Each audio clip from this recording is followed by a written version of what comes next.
I'm here with Tony Senecal, who was the most wonderful caretaker of this place. He did he was the historian, and he worked right with Donald in getting it all into incredible, classy position, and the condition that Mrs. Marjorie Merriweather Post had it in, and they keep it in fabulous shape too. And so we're going to talk about the Donald Trump portrait today, and there are many, many stories that go around, and everybody gets sort of a laugh. This is in the bar, or the library bar, and everybody tells a different story, and he's heard them all. But I'd like to tell mine. But first of all, we'll describe what it looks like. When I painted, I told Donald I didn't want to paint him in that navy blue suit with the red tie.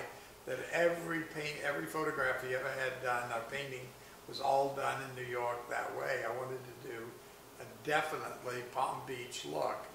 And this is the Palm Beach look with the white tennis sweater, and he looks incredibly healthy, and the suntan. Of course, his hair was this color when we did this in 1989, and his color was that. I was a lot younger and cuter, so was Tony, and when he turned it into a club, we really did start having a really good time with it. And so, any stories you want to tell? You want me to tell the most popular story? Okay. The most popular story is that R.W. dropped the painting off for Mr. Trump.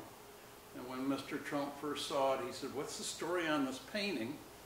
And he was told, "I think you should call R.W." And Mr. Trump said, "Well, thank you, but there's no left hand." And at that time, supposedly, the arm ended right at the cup. And R.W. said, "Well, if you want the left hand, that'll be X number of dollars." And it hung here for years without a left hand. And then when it became a club, it disappeared. Came back about 3 months later with a hand. But I don't believe that R.W. painted the hand. God, the stories really go on. No, they do. Well, I did paint that hand, and if you ever notice Donald's hand and you look at it, it looks exactly like that. Right. And everybody's hand is very different. But now the reason all that happened that way, it didn't happen that way. I have a price list, and on my old price list, I had a thing called an oil sketch. And the oil sketch, I had to drop it off the list because it only confused people. What you got for an oil sketch was half of a background, half of the clothes, and the full face and one hand. But the other hand didn't get, it was very loosely drawn in. I wanted to look like a drawing in oil paint with close attention to the face totally in every detail. And I thought they were great, but everybody who bought one, they bought it for the price. From then on, every time I judged some beauty pageants with Donald, and I was friends with his ex-wives and all that, so we saw quite a bit of each other, and he always said, "R.W., when are you going to finish the hand on the painting?" And when I said, "Donald," and I'd explained that you bought an oil sketch, and it went on for years. And finally, one time he said to me at a Thanksgiving dinner, he said, how much would you want for me to paint the hand in there? And I said, I don't like to talk about money, but I said, and he said, "I'll think about it." And 2 days later, I got a phone call from New York. He said, "Come get the painting and change it." And it was so funny because a lot of people had never been in this club, wanted to see it. So I brought an apprentice, I brought a lady that I was painting at that time, and my business manager. Doris Dam. Doris Dam, right. Doris Dam right, was so she wanted wonderful friend and client. She wanted to see Mar-A-Lago.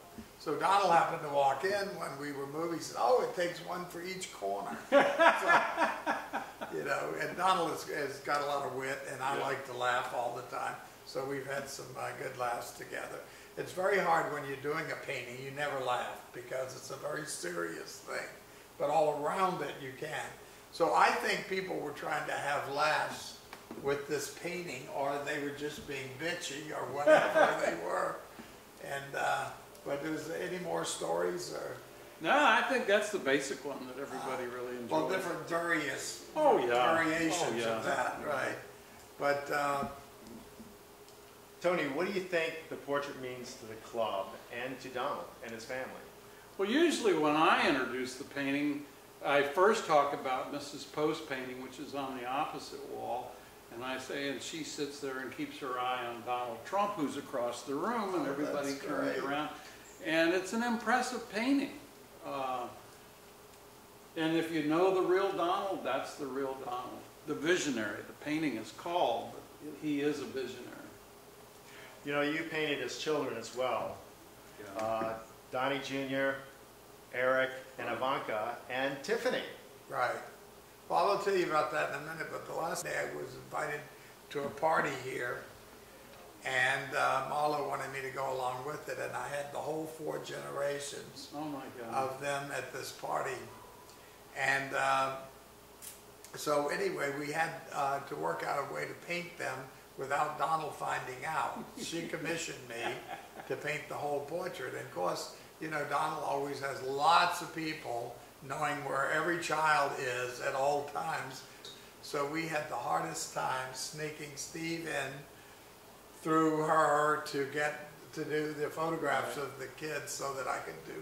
And I did a fantastic drawing of them, all in sepia colors, and I just really loved it. But one time I was here, I used to date this princess, and we used to come over all the time. And we had a favorite seat up there, Right, on and the Donald's stage. right on stage up there, and Donald used to sit out there in the middle, and all of a sudden I saw this tall, gorgeous blonde go sit in his lap. And my expression was, you know, crazy, and I thought, what's going on? And Donald realized what I was doing. He came over and he said, here, let me introduce you to my daughter, Ivanka. She had grown up and looked like like a high fashion model, which she does. And I thought there's going to be fireworks here, and it was his daughter. So that was just one of the family things, you know. And we always come over on Easter and Thanksgiving and all that, and it's really quite a family place. And the painting stays here and doesn't change. No. Tony, who do you think Ralph wants to paint next for Donald? You That know, cute little kid. yeah, it would have to be good-looking. Barron. Yeah, he is Barron. such a good-looking kid. Yeah, and he's getting better looking every year, and tall. He's going to be tall like his father. Oh my Lord, I yeah. haven't seen him this year. Yeah, this year you take a good look at him. Uh, I mean, he's filled out and he's tall. He's precocious. I don't know if he'd sit. I don't well, know. yeah, I never make him sit. I have a photographic memory, so I can make him good. stop for 1 second there. Well, thank you very much for Thank being you, here. Art. That It's was always a It pleasure. was fun to see you every It's time great I to come see here. you. I feel like that's, you know, when I see you here, I feel like it's home.